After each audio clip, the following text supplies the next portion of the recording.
je vous laisse, bonjour, je vous laisse vous présenter. Bonsoir. Bonsoir. Ich bin Hanna Strachholz, das ist Simon Steinhorst. Wir haben den Film Ein aus Weg gemacht. Animation und Regie. Alors, on a Hanna Strachholz, Simon Steinholz et ils ont tous les deux fait le film d'animation Ein Ausweg qu'ils présentent ce soir pour la 16e édition de Silhouette. C'est ça. Alors, est-ce que vous êtes content de voir le film en plein air? Ça fait plaisir. Oui. Ja, sehr. Merci. Das ist auch das erste Mal, dass wir den international zeigen können. Also, Dankeschön. Und mit sehr schönem Ausblick. Ja, toll. Donc c'est la première fois que le film est projeté ailleurs qu'en Allemagne, donc à l'international, et ils trouvent aussi que c'est un super endroit pour le projeter. Voilà. Donc dans votre film, vous laissez parler la voix de Alexander K, qui est un prisonnier, et j'ai l'impression que vous avez donné 3 niveaux en fait à son récit. Est-ce que vous pouvez un peu en parler? Soll ich mal? Ja, genau. Wir haben Max Pross, er hat die Interviews geführt, er hat als Sozialarbeiter im Gefängnis gearbeitet und Alex kennengelernt. Und die Stimme vom Polizisten, Werner B. und unsere Sicht und natürlich Alex' Sicht. Alors, en fait, le film part d'enregistrement de Max, qui est un de leurs amis et qui est assistant social dans une prison et qui s'est entretenu avec Alex, qui lui a donné son récit. Et puis après, il y a encore un autre niveau avec un policier qui a fréquenté Alex. Et enfin, il y a la vision que vous avez donnée dans le film et puis bien sûr le témoignage d'Alex. Est-ce que vous pouvez nous parler un peu de la production, combien de temps ça a duré, avec qui vous l'avez fait?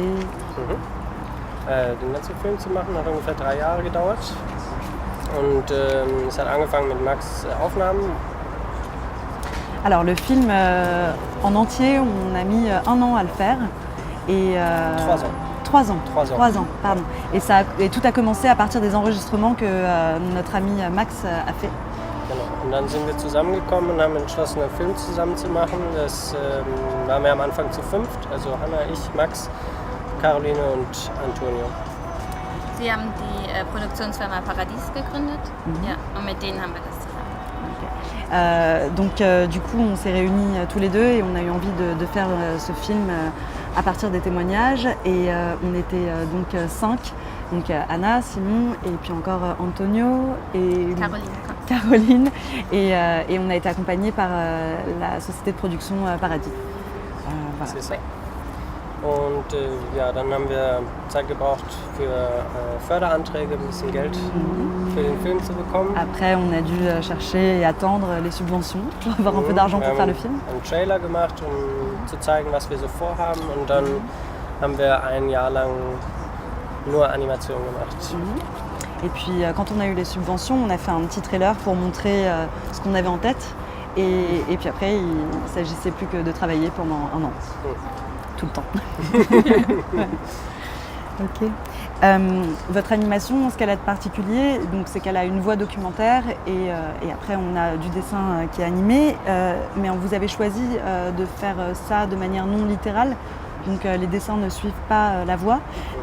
Est-ce que vous pouvez nous parler un petit peu de ça, pourquoi ça se croise et parfois on est en décalage?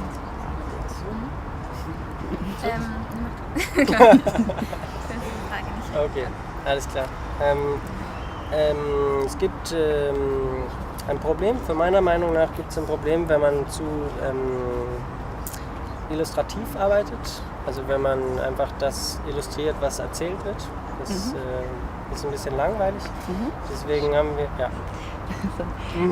Pour moi, il y a un problème quand on fait de l'animation de manière illustrative, c'est que j'ai l'impression que c'est un petit peu ennuyeux. Ja.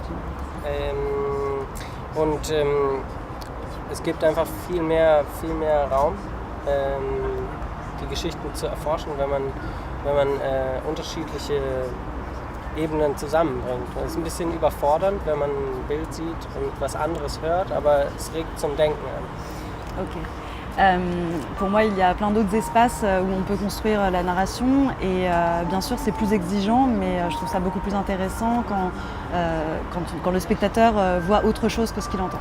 Und das Thema von dem Film ist ein Dilemma auf allen Seiten, von der Justiz und von Alex' Perspektive aus und auch von unserer Perspektive aus. Und das ist ein Problem, was keine Lösung hat. Also muss man noch viel darüber nachdenken, über das Thema, bis man das irgendwie schafft, das ordentlich zu organisieren. Et ce film, le thème du film, c'est de toute manière un dilemme avec la justice, avec la vie d'Alex, avec aussi notre vision sur ce sujet. Et du coup, ça vaut vraiment le coup de pouvoir y repenser, y réfléchir et donner du temps entre les images et le son. Et voilà, je crois. C'est ça.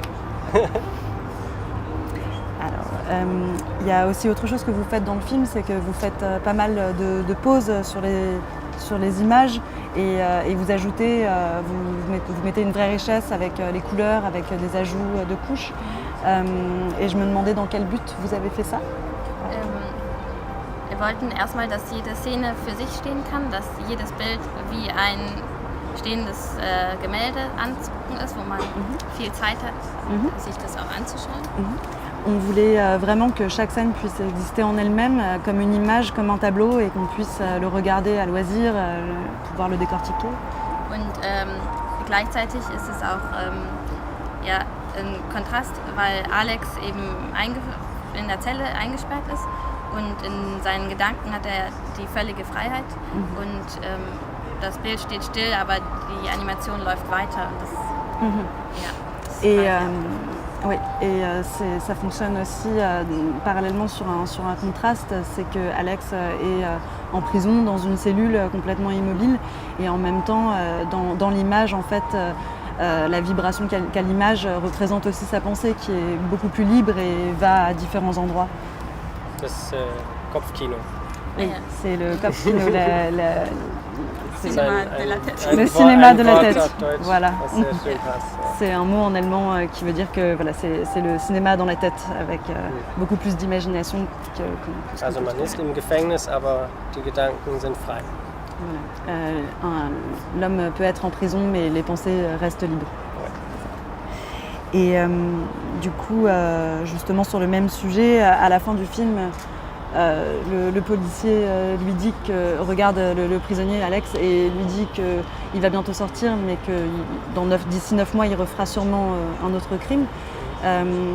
C'est un ton assez pessimiste et du coup je me demandais aussi finalement ce que ça dit du monde carcéral, votre film et ce à quoi vous avez pu accéder.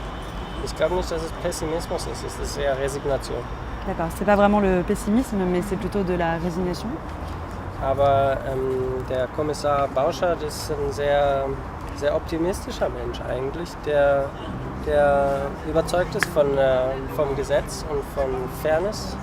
Und er versucht alles, aber das System macht es ihm schwierig. Et ce policier, en fait, il est plutôt optimiste et il essaye beaucoup de choses.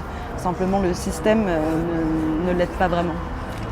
Und auch Alex sieht immer wieder Möglichkeiten, aus diesem Kreislauf rauszukommen, aber naja, da stehen 1000 Gründe im Weg, die man vielleicht verstehen kann, wenn man Drogensucht verstehen kann.